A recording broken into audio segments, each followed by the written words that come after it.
భారతదేశం అంతరిక్ష ప్రయాణంలో మరో కీలక ఘట్టం అనుకున్న PSLV-C-62 ప్రయోగం అనూహ్యంగా విఫలమవడం దేశవ్యాప్తంగా ఒక రకమైన నిశ్శబ్దాన్ని తీసుకొచ్చింది.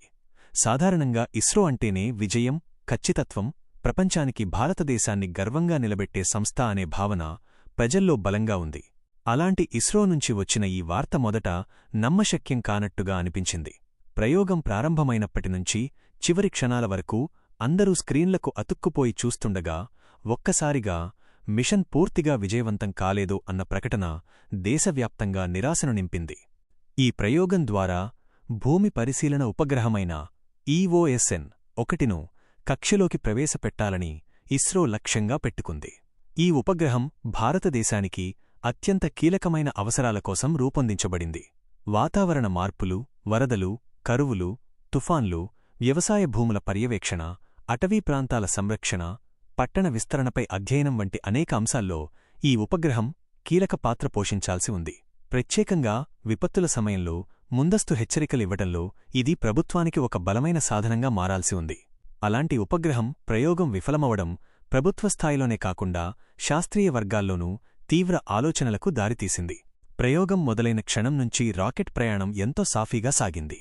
కౌంట్డౌన్ పూర్తి కావడం, రాకెట్ లాంచ్, మొదటి దశ వేర్పాటు, రెండో దశ వేర్పాటు అన్నీ పథకం ప్రకారమే జరిగాయి. ఈ దశలన్నీ సజావుగా జరగడంతో ప్రయోగం విజయవంతమవుతుందని అందరూ భావించారు. కానీ చివరి దశలో అత్యంత కీలకమైన క్షణాల్లో అనూహ్యమైన సాంకేతిక లోపం తలెత్తింది. ఉపగ్రహాన్ని ఖచ్చితమైన కక్షలో ప్రవేశపెట్టాల్సిన సమయంలో అవసరమైన నియంత్రణ సాధ్యపడకపోవడంతో మిషన్ లక్ష్యం పూర్తిగా సాధ్యం కాలేదు. ఇస్రో చరిత్రను చూస్తే ఇది పూర్తిగా కొత్త విషయం కాదు. గతంలో కూడా ఇస్రో కొన్ని ప్రయోగాల్లో విఫలమైంది. కానీ ప్రతి విఫలం తరువాత ఇస్రో మరింత బలంగా తిరిగివచ్చింది. అదే ఇస్రోను ప్రపంచంలోని అత్యంత విశ్వసనీయ అంతరిక్ష సంస్థల్లో ఒకటిగా నిలబెట్టింది. ఈసారి కూడా అదే జరుగుతుందనే నమ్మకం శాస్త్రవేత్తల మాటల్లో స్పష్టంగా కనిపిస్తోంది. ఎందుకంటే ఇస్రో విజయాల వెనుక ఎన్నో నిద్రలేని రాత్రులు, కష్టమైన నిర్ణయాలు, విఫలాల నుంచి నేర్చుకున్న పాఠాలే ఉన్నాయి. ఈ ప్రయోగం విఫలమైన వెంటనే ఇస్రో శాస్త్రవేత్తలు భావోద్వేగానికి లోనుకాకుండా చల్లని మనసుతో విశ్లేషణ ప్రారంభించారు. ఏ దశలో లోపం జరిగింది? అది మానవ తప్పిదమా, సాంకేతిక లోపమా, డేటా ట్రాన్స్మిషన్ సమస్య లేక నియంత్రణ వ్యవస్థలో లోపమా అన్నదాన్ని లోతుగా పరిశీలిస్తున్నారు. ఇస్రోలో ప్రత్యేకత ఏమిటంటే ప్రతి విఫలాన్ని ఒక పాఠంగా తీసుకుని భవిష్యత్ ప్రయోగాలను మరింత బలంగా తీర్చిదిద్దడం. ఈ విధానం వల్లే భారత్ తక్కువ ఖర్చుతో, అధిక విజయశాతంతో ప్రపంచాన్ని ఆశ్చర్యపరిచింది. ఈ విఫలం తర్వాత దేశవ్యాప్తంగా సామాన్య ప్రజల నుంచి కూడా ఇస్రోకు మద్దతు వెల్లువెత్తింది.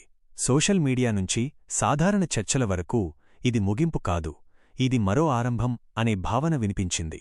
ఎందుకంటే ఇస్రో విజయం కేవలం ఒక ప్రయోగంతో కొలవలేం.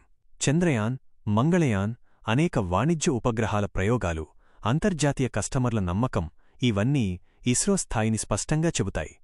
ఈ ప్రయోగం విఫలమైనా భారత అంతరిక్ష కార్యక్రమం ఆగిపోలేదని ఇస్రో స్పష్టం చేసింది. ఇప్పటికే రాబోయే ప్రయోగాలపై పనులు వేగంగా సాగుతున్నాయి. ఈ విఫల అనుభవం ఆధారంగా భవిష్యత్ ప్రయోగాల్లో మరింత జాగ్రత్తలు తీసుకుంటామని, సాంకేతిక లోపాలను పూర్తిగా సరిదిద్దుతామని శాస్త్రవేత్తలు తెలిపారు. ఈ విధంగా చూస్తే ఈ విఫలం ఒక వెనుకడుగు కాదు, మరింత పెద్ద అడుగు వేయడానికి ముందు వచ్చిన ఒక హెచ్చరిక మాత్రమే. మొత్తానికి PSLV-C-62 EOSN-1 ప్రయోగం విఫలం కావడం ఇస్రోకు ఒక తాత్కాలిక ఎదురుదెబ్బ. కాని ఇది భారత అంతరిక్ష ప్రయాణానికి ముగింపు కాదు. ఈ సంఘటన మరోసారి ఒక విషయం గుర్తుచేస్తోంది: శాస్త్రంలో విజయం మాత్రమే కాదు, విఫలం కూడా ఒక భాగమే. ఆ విఫలాన్ని ఎలా స్వీకరిస్తామన్నదే నిజమైన శక్తి. ఇస్రో అదే శక్తిని ఎన్నోసార్లు నిరూపించింది. ఈసారి కూడా అదే జరగనుందని దేశం మొత్తం విశ్వసిస్తోంది.